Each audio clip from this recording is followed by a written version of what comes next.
வணக்கம் மக்களே. Day 6 of making Zen betta aquarium from the waste bike rim.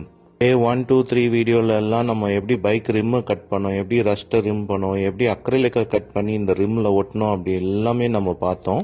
இன்னைக்கு நம்ம இந்த அக்வேரியம்க்கு எப்படி ஃபைனல் டீடைல் எல்லாம் கொடுத்தோம் அப்படின்றத தான் பார்க்க போறோம். வாங்க பார்க்கலாம். ஸோ நம்ம ரிம்மை வந்து பேஸ்ல நிக்க வச்சு அதுக்கு லைட் செட்டப் கொடுத்துட்டு அதோட பார்டரை வந்து நம்ம அந்த ஃபோம் போர்டை வச்சு பேக் பண்ணி வச்சிருந்தோம்.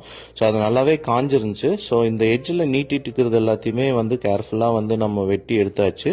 ஸோ நல்ல ஸ்மூத் சர்ஃபேஸ் ஆயிடுச்சு. நம்ம வெட்டின அக்ரலிக் வந்து கொஞ்சம் அன்ஈவனா இருந்துச்சு. ஸோ அதனால வந்து மேலே மட்டும் கொஞ்சம் அதை வந்து நல்லா சாண்ட் பேப்பர் வச்சு தேய்ச்சி எடுத்தாச்சு. நம்ம பார்டருக்கு ஒட்டின ஃபோம் போர்டுக்கும் இந்த அக்ரலிக்கும் நடுவில் வந்து கொஞ்சம் கேப் இருந்துச்சு. ஸோ அதை வந்து நான் பிளாஸ்டர் ஆஃப் பாரிஸை வச்சு அந்த கேப்பை ஃபில் பண்ணிட்டேன். இவ்வளோ வேலை செஞ்சிருக்கோன்றதுனால கொஞ்சம் ஷேக்னால கொஞ்சம் கேப்லாம் இருக்கும் அப்படின்றதுனால திரும்ப நான் சிலிக்கான கொஞ்சம் எக்ஸ்ட்ரா சேஃப்காக கிளாஸை வச்சு பேக் பண்ணிட்டேன். ஸோ நம்ம பிளாஸ்டர் ஆஃப் பாரிஸ் காஞ்சிருந்துச்சு. ஸோ அதை வந்து சாண்ட் பேப்பர் வச்சு நல்லா ஸ்க்ரப் பண்ணி எடுத்து தொடச்சாச்சு. இப்போ நம்ம வந்து இது ஃபுல்லாக வந்து நம்ம பிளாக் பெயிண்ட் அடிக்க வேண்டியது தான். ஸோ நம்ம பெயிண்ட் அடிக்கும் போது மற்ற இடத்துலலாம் பற்றக்கூடாது அப்படின்றதுக்காக நியூஸ் பேப்பர் வச்சு பேஸையும் லைட்டையும் நல்லா பேக் பண்ணியாச்சு. இப்போ நம்ம நல்லா இந்த பிளாக் ஸ்ப்ரே பெயிண்ட்டை வந்து சூப்பராக அடிச்சிடலாம். ஸோ பெயிண்ட் காஞ்சிட்ட பிறகு இந்த பேக் பண்ணி நியூஸ் பேப்பர் எல்லாம் எடுத்துட்டு நான் பேஸுக்கு வந்து நல்லா ப்ரஷ்ஷை வச்சு க்ளீன் பண்ணிட்டு நான் இந்த ப்ரௌன் கலர் ஸ்ப்ரே பெயிண்ட்டை வந்து நல்லா அடிச்சிட்டேன்.